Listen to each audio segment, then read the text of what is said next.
This time that hussy Jane's gone just too far. Call me an eyesore, will she? And me a treasured heirloom, a present from her husband's own mother. Well, she'll live to regret it. Time takes care of so many things, especially when you're a specialist in time like I am. But Jane will never suspect. She just won't understand why she's having so much trouble. Because it's all going to be completely accidental.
What? Jane's going to be all right. Well, now, that is too bad. But I'll work things out.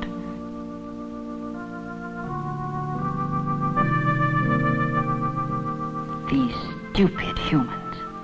They think things are responsible for accidents. Material things.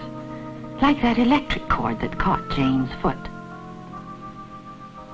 Sometimes they lay their troubles to junk piled on the stairs.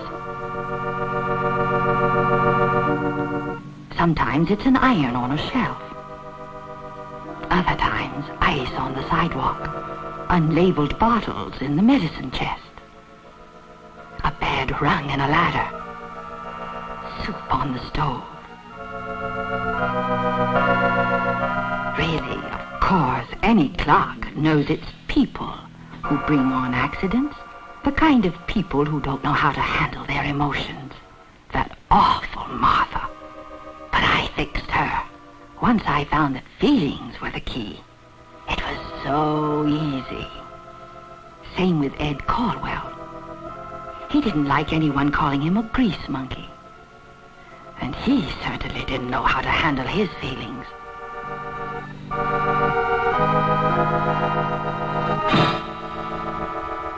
No question about the tie-up between Eddie's feelings and that broken hand.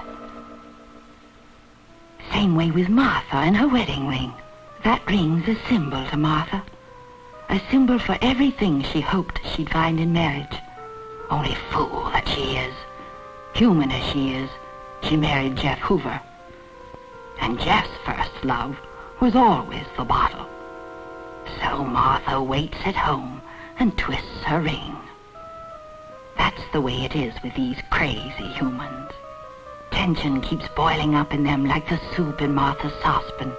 It's always been right there, primed and waiting for the moment when they bump up against a dangerous situation.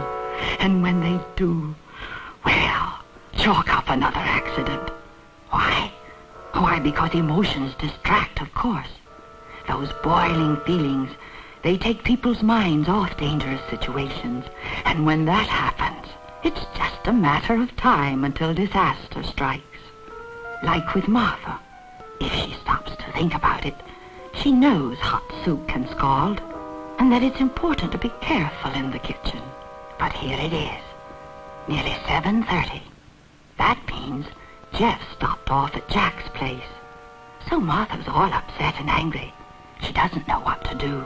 And not knowing, she's blinded by the boiling up of her emotions. Those feelings of hers, they distract her from the dangers of stoves and pans and boiling soup. Jeff's problem isn't quite the same as Martha's.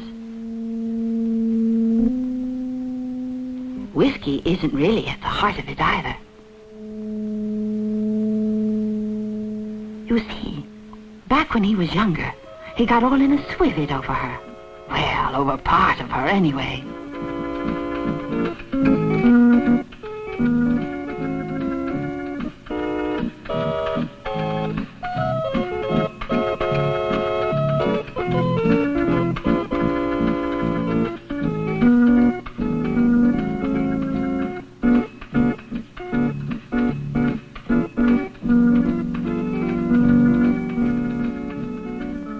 So they were married. Only then, Jeff found out there was just one thing wrong with Martha. She didn't have anything in that pretty head of hers but buckwheat batter.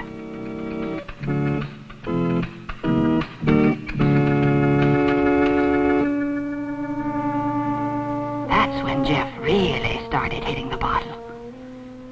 He knows it isn't Martha's fault she's stupid, but she just plain bores him to tears. Trouble is, boredom's a distraction, too.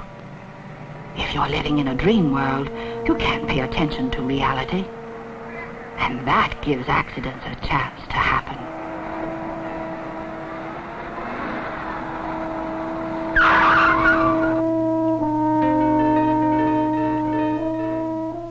Jeff didn't die.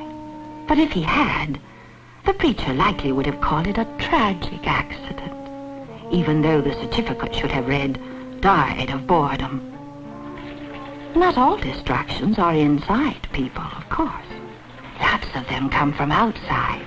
If it hadn't been for the phone ringing, nothing might ever have happened to that Ainsley woman.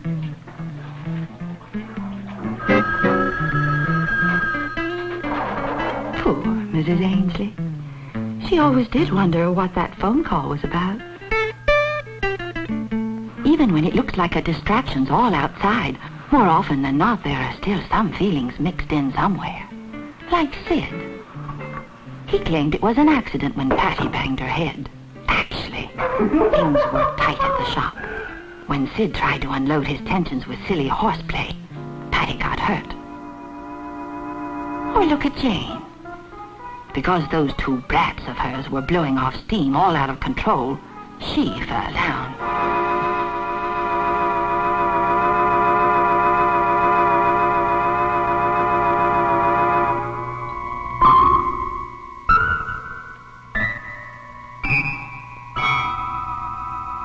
It needn't have happened, of course.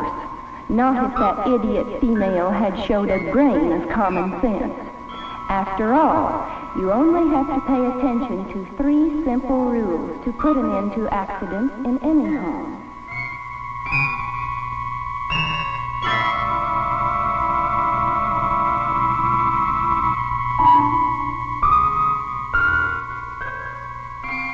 One, pay attention to your feelings.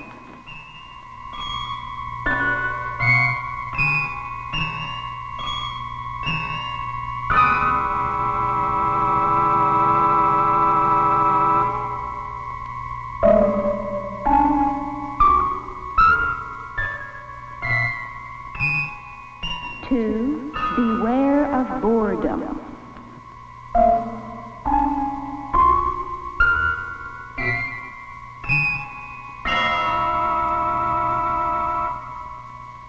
3, watch out for dangerous situations.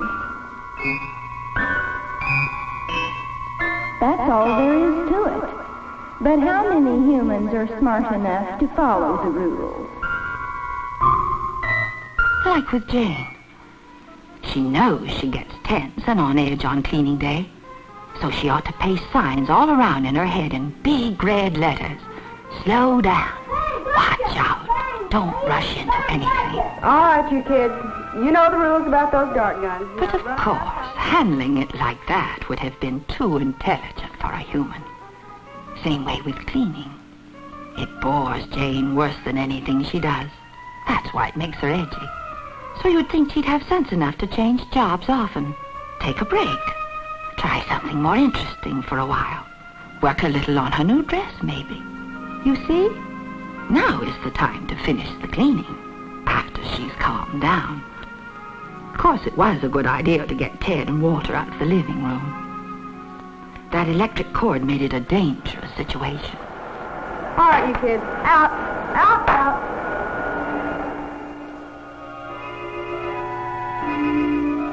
Jane wasn't that smart, though. So now she has a wrenched back, and she'll have more before I'm through with her. Call me an eyesore, will she? No! Jane, honey, what is it? What's wrong? What is it? Take it easy. She must have been having a nightmare. Oh, if it only was a dream. Milk, you can't imagine. It's that clock in the living room. You know we've been over that confounded clock a dozen times. We can't get rid of it. My mother would have a fit. But it's alive. Talking to me. Taunting me. It hates me. That's why I had this accident. And it says I'll keep on having them. Must be those pills the doctor gave you. You're just imagining things. No, Mill. That clock talked. It did. It did. She's so right, of course. But she won't get anyone to believe her. And by the time she's up and about, she won't be sure of anything herself. But she will keep having accidents. She can count on that.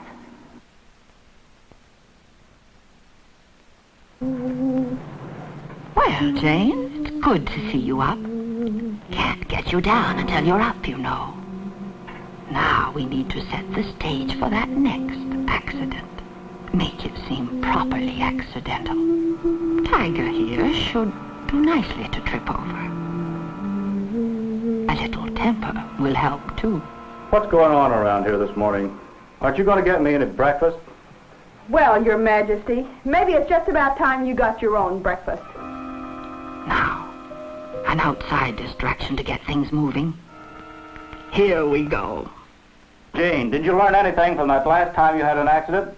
What are you talking about? Let go of me, you big baboon. You know what I mean. You're liable to break your neck if you go charging out of here in all directions. Please, honey.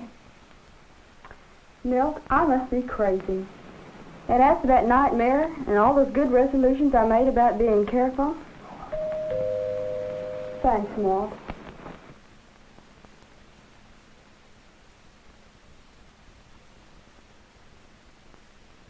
Oh, you crazy dog. Do you want someone to fall over you? Isn't that enough to give you fits? But I can afford a few slips. Time's still on my side. Maybe I can do better here in the kitchen.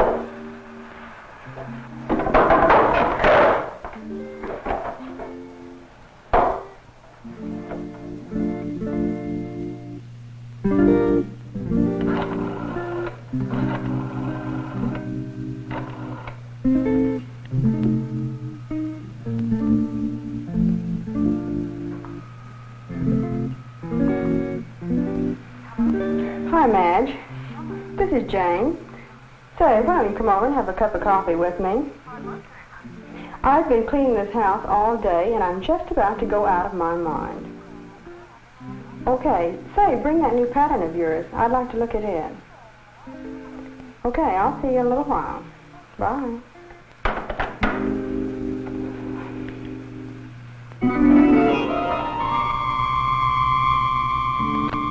Why, I don't believe it. Don't tell me that girl's beginning to use her head. Well, I'll get her yet.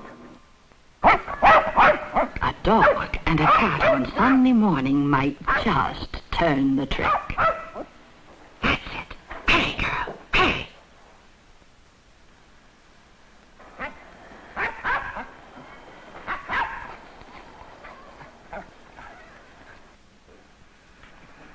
Hey, Jane. What gives? Oh, Tiger has a cat up a tree. But you know, I guess I'm getting smart in my old age.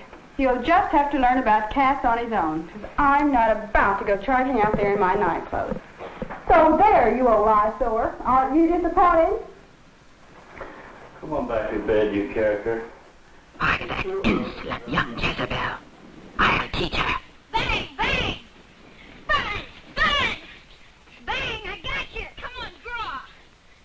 Well, I don't know. All right, now, Ted, you remember what Mom said. Oh, you draw. That's it, boy. Yeah, I Go did to it, it. Ted. Why, Walter, you- give me that gun. Get...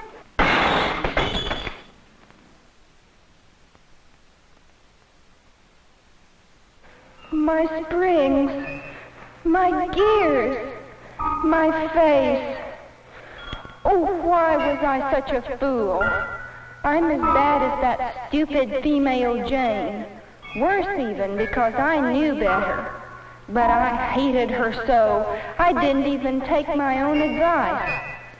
I let my feelings run away with me just as if I were human. So now there'll be another clock here taking my place. My place, and me a treasured heirloom, gift of Milt's own mother. Oh, why did I ever interfere when I knew that accidents are bound to happen when you take time out for trouble?